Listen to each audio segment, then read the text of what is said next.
अल्लाह ताला जाके सबसे बेसी मालूमात अल्लाह ताला जाके पर या रसूल अल्लाह या रसूल अल्लाह या हबीब अल्लाह अल्लाहुम्मा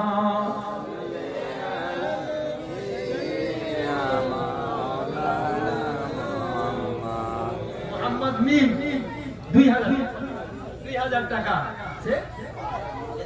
মালদার মৃত ওনার নাতি ওনার মাগফিরাতের জন্য 10000 টাকা। ওই পাঁচজনের নামটা পাচ্ছি না হুজুর। আচ্ছা, পাঁচজন যারা তুলেছিলেন নবী মোহাম্মদ ভাই, এটা আপনার নামটা বলে দেবেন।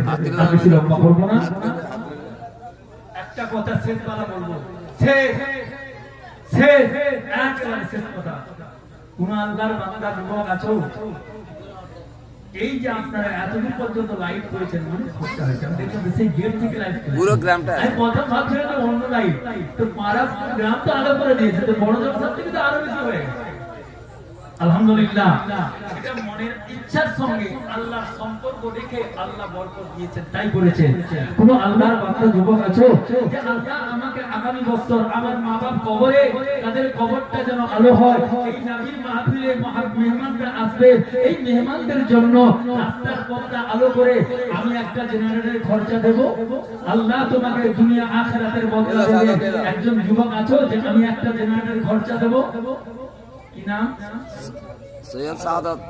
সৈয়দ সাআদত বলছেন আমি একটা জেনারেটরের খরচা আলো দেব। আমরা তাকবীর দেন, নারে তাকবীর, এই জোরে বলো নারে তাকবীর, একেবারে শেষের দিকে তাকবীর দেন, নারে তাকবীর। সৈয়দ সাআদত বাবাজি বলেন জিন্দাবাদ, জোরে বলেন জিন্দাবাদ। একটা জেনারেটরের খরচা দেবেন, জোরে বলেন মারহাবা। নারে তাকবীর, নারে তাকবীর। আমি দোয়া করব আরেকটা জেনারেটর কমসে কম কিছু না হলে এটা বাদ দিয়ে রাস্তা ভালো হচ্ছে। আরেকটা জেনারেটর হয়ে যাবে ইনশাআল্লাহ।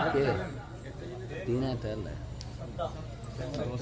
সাদ্দাম বলছেন আমি দেব একটা জেনারেটর খরচা। সৈয়দ রুহুল আমিন। সৈয়দ সাদ্দাম বলছেন আমি দেব একটা জেনারেটর খরচা। যেটা সৈয়দ রুহুল আমিন। জোরে বলো সৈয়দ রুহুল আমিন।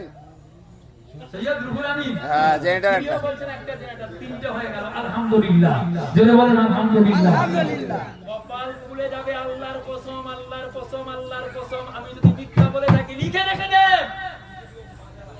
এই জবান